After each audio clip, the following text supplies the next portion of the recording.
Hi everyone, Comic Reviewer here, this time doing another Halloween film review, and this one is on Hollow Man 2. Now, as you know, Hollow Man 2 is meant to be a 2006 science fiction horror film, as well as being a standalone sequel to the 2000 film Hollow Man. Now, Hollow Man 2, much like films like RoboCop and other Paul Verhoeven films, usually get a sequel without his involvement. And Hollow Man 2 is basically more like a kind of film that tries to be as good as the original, but fails halfway through, and is meant to be one of those direct-to-video films that tries to be something it's not.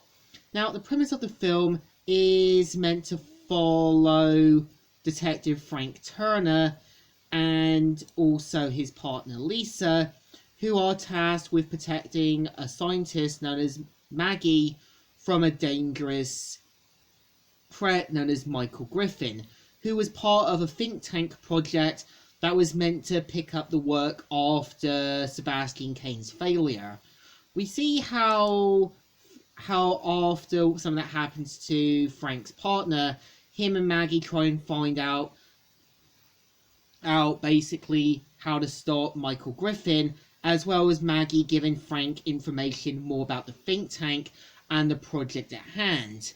And I would say the film, tries to be something like Hollow Man, but fails halfway through. I think there's moments where it can be silly, or moments where it knows it's trying to take itself serious. I think what makes Christian Slater work as Michael Griffin, he already has that deranged but kind of unstable persona to him.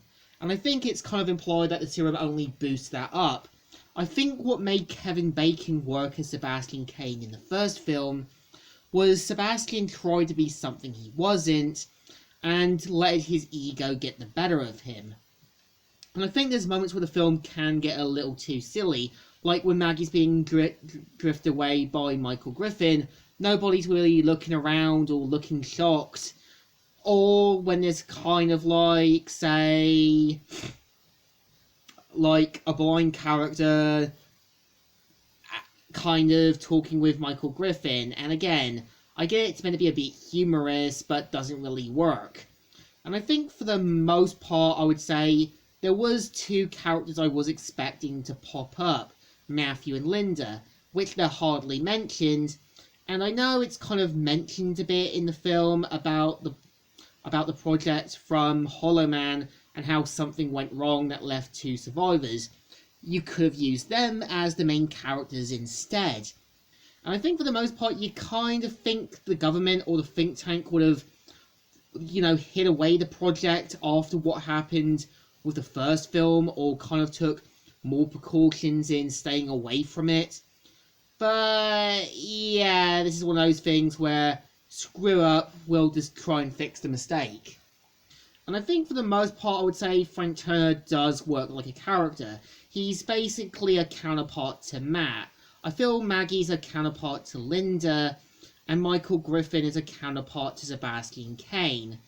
I think with Sebastian, we had more time to get to see his more disruptive side.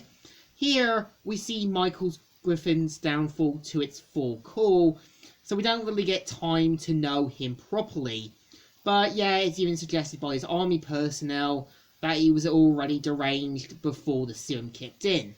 What made Sebastian work was that he tried to be something he wasn't, and felt like he was in control. It was clear the serum boosted his ego and made him into something he wasn't.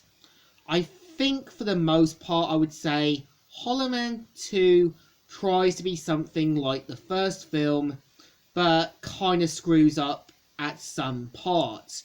So I think this movie definitely deserves a thumbs down. It had potential, but not great potential. So, Comic Reviewer here, signing out.